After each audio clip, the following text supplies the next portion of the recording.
Operation സിന്ദൂറിൽ പാകിസ്ഥാനെ പിന്തുണയ്ക്കുകയും അവർക്ക് ആയുധം നൽകുകയും ചെയ്ത തുർക്കിയെ ആദ്യം ബഹിഷ്കരിച്ചത് ഇന്ത്യൻ ജനതയാണ്. അവർ അങ്ങോട്ടേക്കുള്ള വിനോദ യാത്രാ പാക്കേജുകൾ അപ്പാടെ നിർത്തി. ഒപ്പം തന്നെ അവരുടെ വസ്തുക്കൾ വാങ്ങണ്ട എന്നൊരു തീരുമാനം ഇന്ത്യയിലെ വ്യാപാരി വ്യവസായികളും കൈക്കൊണ്ടു.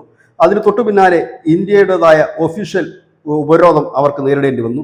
ഇന്ത്യയിലെ വിമാനത്താവളങ്ങളുടെ ഗ്രൗണ്ട് ഹാൻഡലിംഗ് ചുമതലയുണ്ടായിരുന്ന ടർക്കിഷ് കമ്പനിയായ സെലബിയുടെ, എർദോഗന്റെ മകളുടെ കമ്പനിയാണ്. ഈ സെലബിയുടെ പ്രവർത്തനങ്ങൾ ഇന്ത്യ വേണ്ടെന്ന് വെച്ചു. അപ്പോൾ തന്നെ അതിനെ വെട്ടിമാറ്റുകയുണ്ടായി.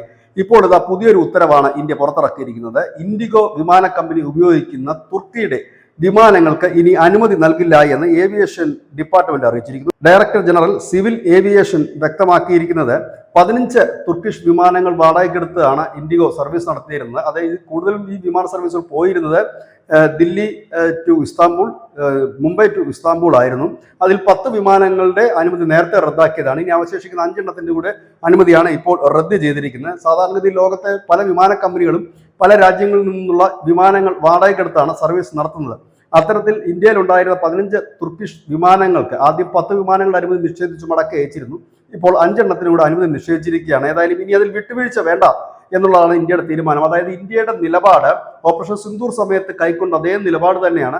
അതിലൊട്ടും വിട്ടുവീഴ്ച ചേർക്കാനോ വെള്ളം ചേർക്കാനോ ഇന്ത്യ തയ്യാറാകുന്നില്ല എന്നൊരു സൂചന കൂടിയാണ് ഇപ്പോൾ എടുത്തിരിക്കുന്ന ഈ തീരുമാനം. News desk news India Malayalam.